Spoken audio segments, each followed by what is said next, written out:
2018년 무술년 새해가 밝았습니다. 무등산을 비롯한 해돋이 명소에는 한 해를 설계하고 소망을 비는 인파로 붐볐습니다.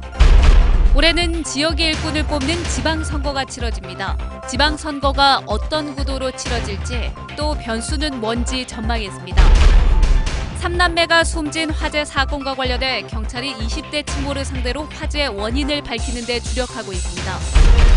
광주시와 전라남북도가 전라도 정도천년의 슬로건을 전라도 천년을 품다 새천년을 날다로 선정했습니다. 여러분 안녕하십니까? 새해 복 많이 받으십시오. 올 한 해 시청자 여러분 모두 건강하고 행복하시기를 기원합니다. 새해를 맞아 광주 MBC 뉴스는 시청자 여러분 곁으로 그리고 진실에 더 가까이 다가가겠다는 다짐을 새롭게 합니다. 새해를 맞은 시민들의 표정과 각오는 잠시 후에 전해드리기로 하고 먼저 올해 주요한 이슈가 될 지방선거부터 점검하겠습니다. 아시는 것처럼 6월 13일에는 지역의 일꾼을 뽑는 지방선거가 치러집니다. 일꾼을 자처하는 후보들의 물밑 선거전은 이미 뜨거워지고 있습니다. 광주 전남 시도지사 후보로는 누가 거론되고 있고 또 어떻게 움직이고 있는지 윤군수 기자가 전합니다.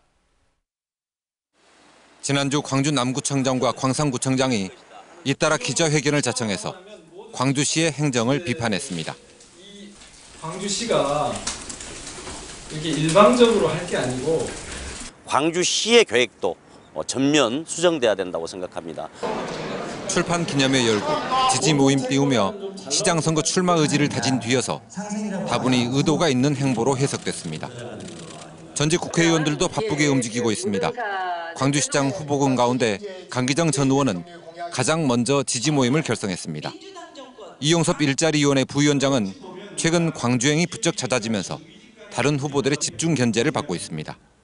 구도가 잡혀지면 합종 연행이 될 거다. 간혹 경우 이제 그런 경우에는 이제 2등 후보가 1등이 되는 경우도 있고 3등 후보가 1등이 되는 경우도 있잖아요. 출마를 공식 선언한 이병훈 동남을 지역위원장과 양향자 최고위원, 이형석 광주시당 위원장도 민주당의 후보 자리를 노립니다.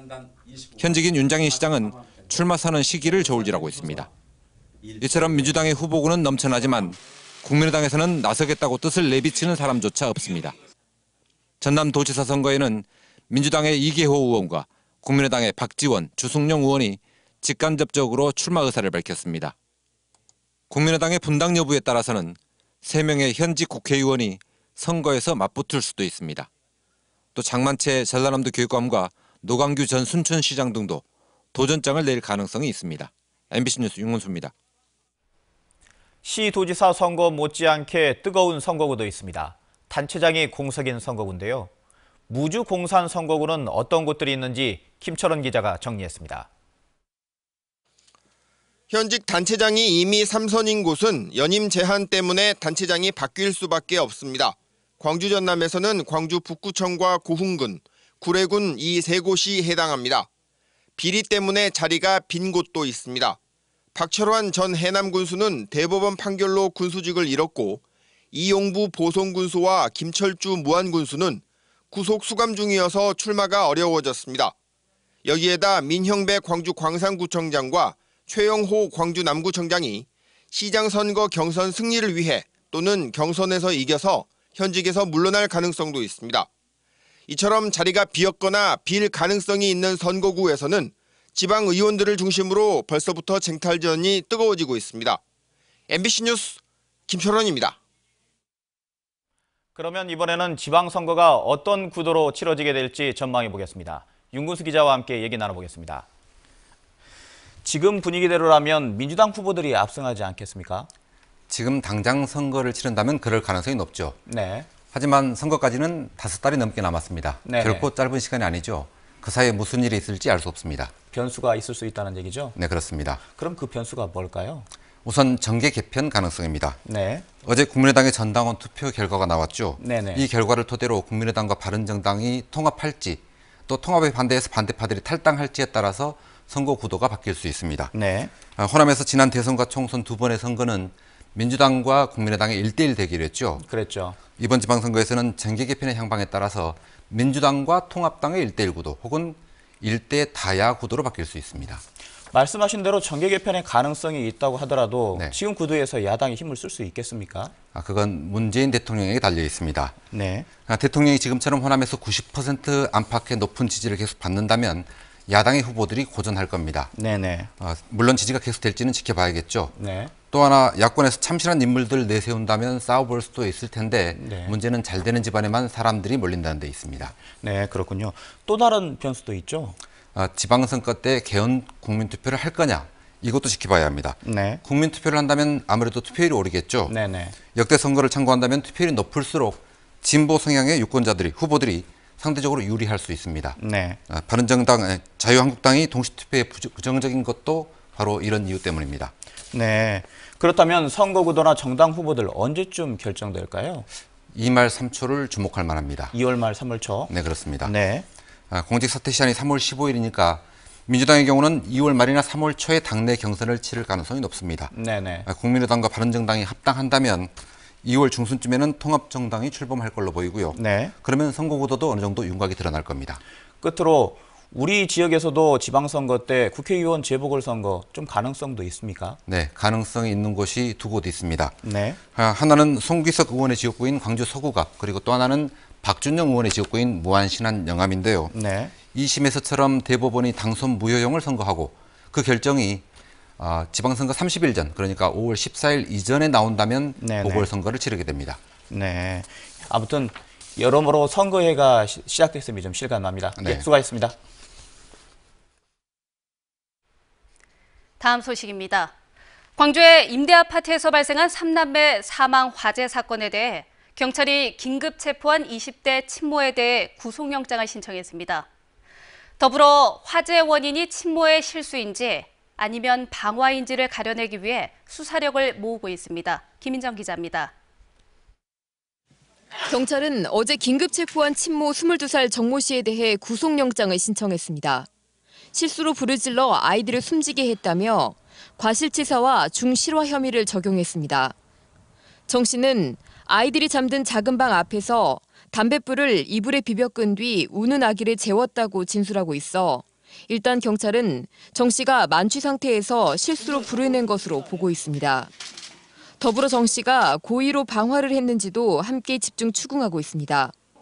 경찰은 정 씨가 한 차례 진술을 번복한 데다 화재 직전 나흘 전 이혼한 전 남편에게 자살을 암시하는 문자를 보낸 점 등을 토대로 고의로 불을 낸 것은 아닌지 밝혀내는데 수사력을 모으고 있습니다. 또 방 밖에서 불이 시작됐다는 정 씨의 진술과 달리 아이들이 잠들었던 방 안쪽이 가장 많이 탔다는 점도 의혹을 키우고 있어 경찰은 국과수의 현장 정밀 감식 결과를 기다리고 있습니다. 현재까지도 피의자가 방화 고의가 있었는지 이 부분 포인트를 두고 수사를 하고 있습니다. 다만 정 씨가 귀가 전 큰아들의 옷을 고정할 옷핀을 산 것으로 확인되면서 방화 의도가 있었다고 보긴 어렵다는 분석도 나오고 있습니다. 경찰은 정 씨가 구속될 경우 거짓말 탐지기 적용도 검토하고 있으며 숨진 아이들에 대한 부검은 내일 진행합니다. MBC 뉴스 김인정입니다. 여러분은 2018년의 첫 태양을 어디에서 맞으셨습니까? 무등산 등 지역 해돋이 명소에는 새해 첫 해를 보며 건강과 안녕을 비는 해맞이객들이 이렇게 넘쳐났습니다. 한신구 기자입니다. 무등산 산봉우리 위로 빨갛고 커다란 2018년 첫 해가 떠오릅니다. 황금 개해 첫날을 맞아 조금씩 붉고 선명하게 떠오르는 해. 영하권 추위에도 해돋이를 보기 위해 산에 오른 시민들은 휴대전화에 첫 해를 담기에 바빴습니다. 올해 해는요, 해년마다 봤지만요, 강명해요. 너무너무 둥글고 멋있고 멋지고 이렇게 해가 아름다운 해는 강명이 넘치는 해는 처음이었어요. 예년보다 유난히 더 크고 선명한 일출을 바라본 시민들은 올 한 해도 가정의 행복과 안녕을 바랐습니다. 큰딸이 제가 대학교 4학년인데 꼭 취직 잘 되고 둘째 딸은 공부 열심히 해가지고 장학금 받고 우리 아들은 또 건강히 또 학교를 잘 다녔으면 바람으로 왔습니다. 대통령 탄핵과 장미 대선, 그리고 2017년 마지막 날에 발생한 아파트 3남매 화재까지 정치 사회적으로 다사다난했던 2017년을 마무리하고 새롭게 맞이한 2018년. 나라의 평안 역시 해맞이 계획들에 빼놓지 않고 바라는 염원들이었습니다. 아무래도 나라가 작년에 힘들었잖아요. 그래서 모두가 다 함께 새해에는 뭔가 희망차게 앞으로 나아갈 수 있기를 그렇게 생각하면서. 황금 개띠인 무술년 첫날, 지난 시름은 사라지고 희망과 기대가 샘솟는 하루였습니다. 2018년 새해 복 많이 받으세요. MBC 뉴스 한신구입니다.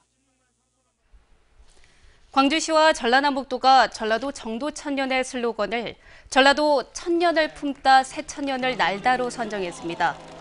광주시와 전라남북도는 시도민 공모와 선호도 조사를 통해 선정한 전라도 천년맞이 슬로건과 엠블럼을 제하의 타종식에서 공식 선포했습니다. 슬로건은 천년의 역사를 품은 전라도가 새로운 천년을 향해 도약한다는 의미를 담았습니다. 담양군이 새해 첫날을 맞아 새로운 담양 천년을 선언하며 기념 음악회를 열었습니다. 담양 천년 선언문에서 담양군은 생태도시와 인문학 교육특구의 이념을 발전시켜 나가고 풀뿌리 민주공동체 실현을 위해 노력하겠다는 의지를 다졌습니다. 또 군민 1000명이 참여한 합창공연과 성악가 김동규 씨 등이 참여하는 음악회를 열어 새로운 천년의 시작을 기념했습니다. 다음은 희망 2018 나눔 캠페인에 성금을 보내주신 분들입니다. 서구 양동시장 분여회에서 200만 원, 풍암동 새마을회 회원들이 100만 원, 금호일동 라인아파트에서 125만 1,200원을 보내주셨습니다. 성금을 보내주셔서 감사합니다. 세월호 유가족들이 목포신항에서 새해맞이 다짐대회를 열고 올해는 반드시 세월호 참사의 진상을 규명해야 한다고 촉구했습니다. 4.16 가족협의회와 4.16 연대는 세월호 참사의 원인을 반드시 규명해 책임자를 처벌해야 역사적 교훈을 남기고 안전사회로 나갈 수 있다며 이같이 요구했습니다. 또 진상규명에는 난관이 많은 만큼 2기 특조위뿐만 아니라 국민의 힘으로 진실을 밝혀나가자고 호소했습니다. 무등산 국립공원 사무소는 무등산의 옛 모습을 회복하기 위해 올해부터 전봇대와 묘지를 정비하기로 했습니다. 무등산 국립공원 사무소는 사수원지부터 원효사까지 6km 구간에 늘어서 있는 전신주 100여 개와 전선을 정비하기 위해 올해 초부터 지중화 공사를 시작하기로 했습니다. 또 무등산 곳곳에 분포한 6천여 개의 분묘를 고지대부터 이전하기로 했고 묘지 관리자 등이 이전을 희망할 경우 비용도 지원하기로 했습니다. 광주 비엔날레 재단이 5월 항쟁지에 작품을 전시하는 방안을 검토하고 있습니다. 광주 비엔날레 재단은 오는 9월에 개막하는 비엔날레의 작품 일부를 505 보안부대나 옛 국군병원 등 상대적으로 덜 알려진 5월 항쟁지에 전시하는 방안을 추진하고 있습니다.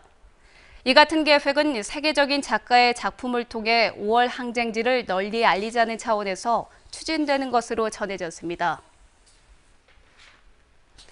민주당과 국민의당이 국립 5.18 묘지에서 지방선거 필승 의지를 다집니다. 민주당 광주시당과 전남도당은 내일 오전 지역위원장과 소속 단체장 등이 참석한 가운데 국립 5.18 묘지를 참배하고 적폐 청산과 지방선거 필승 의지를 다지기로 했습니다. 국민의당 광주시당도 내일 소속 국회의원과 지방의원 등이 함께 5.18 묘지를 참배한 뒤 시당 사무실에서 단배식을 연다고 밝혔습니다. 전라남도가 청년 농업인들에게 정착지원금을 지원하기로 했습니다. 전라남도는 청년 창업농 144명을 선발해 한 달에 최대 100만 원까지 최장 3년간 영농 정착지원금을 주기로 했습니다.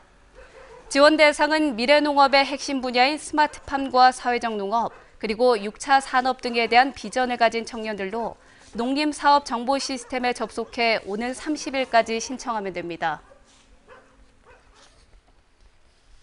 광주시가 스마트 가로등 설치 사업을 확대한다고 밝혔습니다. 스마트 가로등 설치 사업은 우범 지역의 안전 확보를 위해 가로등에 블랙박스나 긴급 구조 요청 장비를 부착하는 사업으로 현재 광주 전역에 3천여 개가 설치되어 있습니다. 광주시는 올해 3억 원을 투입해 학교 주변 골목길이나 공원 화장실 주변 등에 스마트 가로 등 1000여 개를 추가로 설치할 계획입니다. 전일 빌딩의 헬기 총탄 흔적 발견과 정권 교체로 재개된 5.18 진상규명 작업이 올해는 결실을 맺을지 주목됩니다. 국방부 5.18 특별조사위원회는 헬기 사격과 전투기 출격대기 의혹에 대한 조사를 오는 2월 10일까지 진행한 뒤에 그 결과를 내놓을 예정입니다. 또 지난해 말 처리가 무산됐던 5.18 특별법이 조속히 제정된다면 정부 차원의 진상조사가 가능해지기 때문에 5.18의 진실에 한 걸음 더 다가갈 수 있을 것으로 보입니다. 광주시 소방본부는 무등산의 해맞이 행사가 큰 사고 없이 마무리됐다고 밝혔습니다.